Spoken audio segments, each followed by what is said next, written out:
Всем привет! Друзья мои, мира вам и крепкого здоровья! Сегодня у нас самые простые, обычные, очень вкусные пышки на кефире. Готовятся очень быстро. Это всегда вкусно. Посмотрите, какие пышки получаются.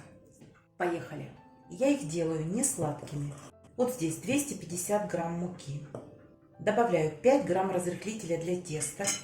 Если будете брать соду, то возьмите 3 грамма. Пол чайной ложки 3 грамма соли и 200 миллилитров теплого кефира. Вот посмотрите, постоял на столе, как только появились пузырьки, кефир готов. Выливаю и сразу замешиваю тесто. Вначале ложкой, а затем буду замешивать руками. Обычно этой муки на такое количество кефира хватает. Но я всегда подготавливаю 30-50 грамм муки, и она у меня стоит на столе. С помощью этой муки я буду на столе домешивать тесто, а еще формировать пышки. Тесто не должно быть очень упругим, ну и жидким тоже не должно быть. Сейчас я вам покажу, какое оно должно быть. Все, ложку убираю и замешиваю тесто. Такие пышки мы едим и со сметаной, и с медом. Вот сейчас буду замешивать в чашке, пока вся мука войдет в тесто. Все, если какие-то остаются вот эти сухие кусочки, никогда в тесто их не добавляйте. Выношу на стол, и вот здесь немножечко понадобится муки. Вот такое тесто, липнущее к рукам. Ничего нет в этом страшного. Если совсем липнет, добавьте больше муки. Если нормально, делайте так, как я говорю вам. Все, больше не буду. Видели, что я добавила буквально 2 щепотки муки. Только для того, чтобы собрать тесто. Не вымешиваем его до однородности, нет никакой необходимости. Вот так присыплю и сверху. И чем-нибудь сверху накрою, а можно пакетом целлофановым. Но у меня чем-то вот такая посуда. Все, оставлю буквально на 10 минут. Продолжаем. Работать будем с помощью муки. Раскатываю тесто, пласт толщиной не меньше 1,5 сантиметров. Вот так. Ну, стараемся сделать его одинаковой толщины по всей территории. И дальше выдавливаем, вырезаем ножом чем угодно и чем вам удобно. Я сегодня сделаю вот такие сердечки.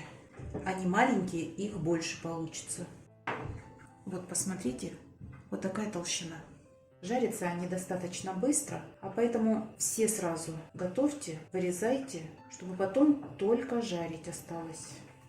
По этому кусочку мы будем разогревать масло и ориентироваться на готовность масла. Все, пойдем обжаривать.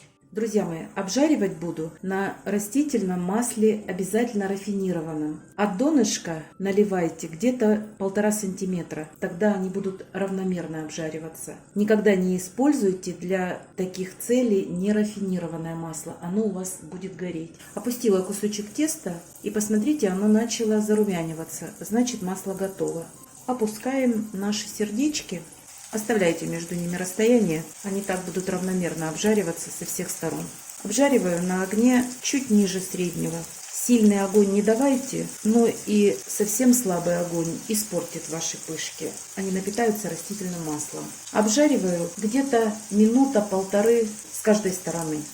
Доставать пышки буду на бумажное полотенце, вот подготовила в сторонке. Посматривайте, как только начнет зарумяниваться, переворачивайте. Можно еще раз перевернуть, ничего в этом страшного нет.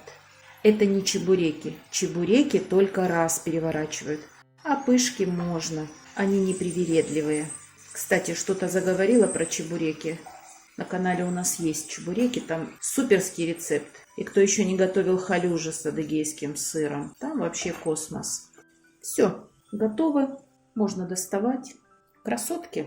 И следующее будем запускать. 17 штук получается. Ну, как вы видите, у меня не очень большие. Если вы будете делать квадратики, вдруг вы ножом будете вырезать, то есть будет меньше. Вы можете какие хотите фигурки вырезать. Можно просто стаканом вырезать или ножом на ромбики порезать. Но сегодня я к вам всем сердцем.